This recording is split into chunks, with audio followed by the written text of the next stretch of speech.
On the matter of public importance, I call the member for Coogee. Thank you, Madam Temporary Speaker.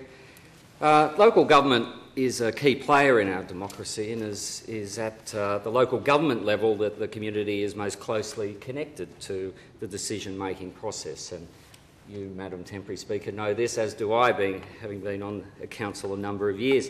So it's important to note that the role of local government, important that it's recognised and celebrated during Local Government Week.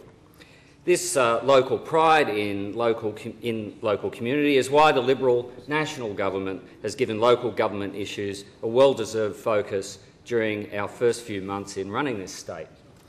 In recognition of just how much we value local government, our Minister for Local Government, the Honourable Don Page, always a very tireless worker, has been out and about today during this week promoting local government.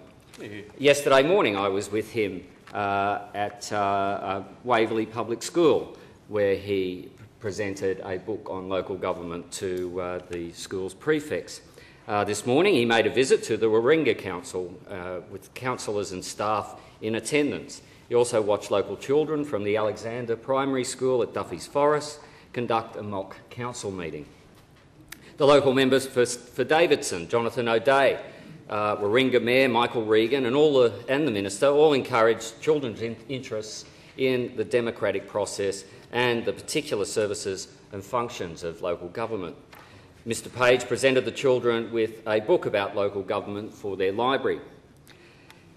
Don Page last week visited Astonville Public School in his electorate of Ballina as a precursor to both Local Government Week and Education Week, which both occur this week.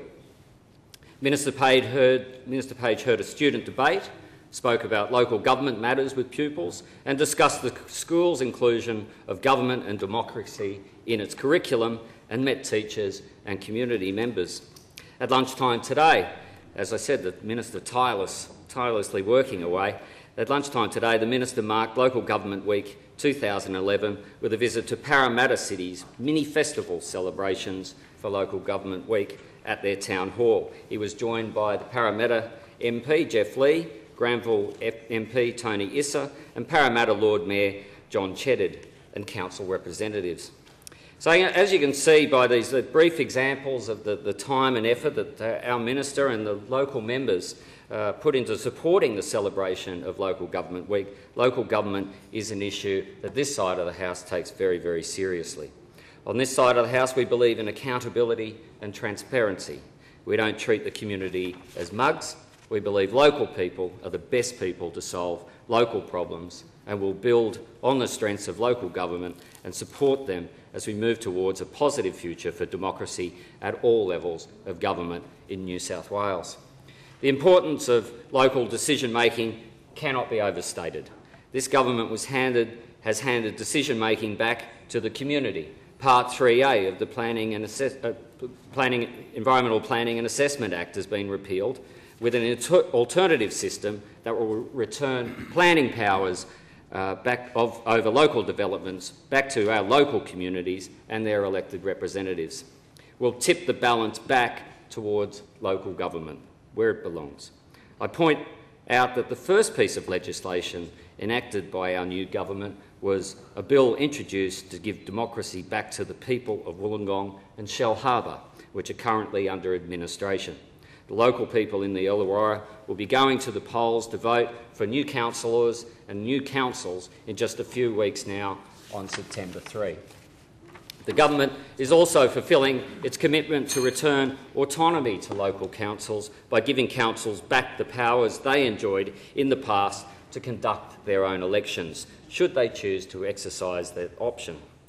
The Local Government Amendment Elections Act 2007 also ensures that councils in certain circumstances do not need to fill casual vacancies by way of by-elections, resulting in significant savings on the costs of holding these by-elections, not to say the annoyance, saving on the annoyance of residents in having to go to the polls early. So, if a mayor or councillor was recently elected to state parliament, as an example, if they choose to resign from council any time between the state election and the next local government election in September 2012, that will not force a by-election.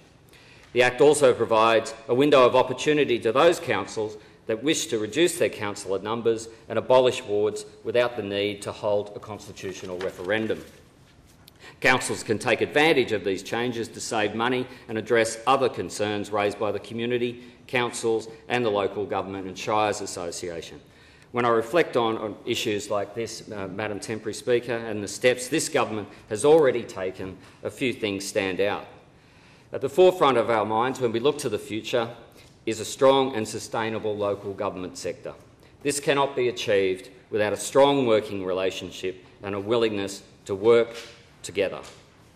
During our first term, the Liberal and National Government is focused on building good working relationships between government agencies and local councils with each other and local councils with their communities. The 2036 Forum coming up in Dubbo on August 17 and 18 is an initiative of which this government is justifiably proud. 2036 is an opportunity for all parties relevant to local government in New South Wales to talk together about the future and plan for the kind of councils that our communities deserve.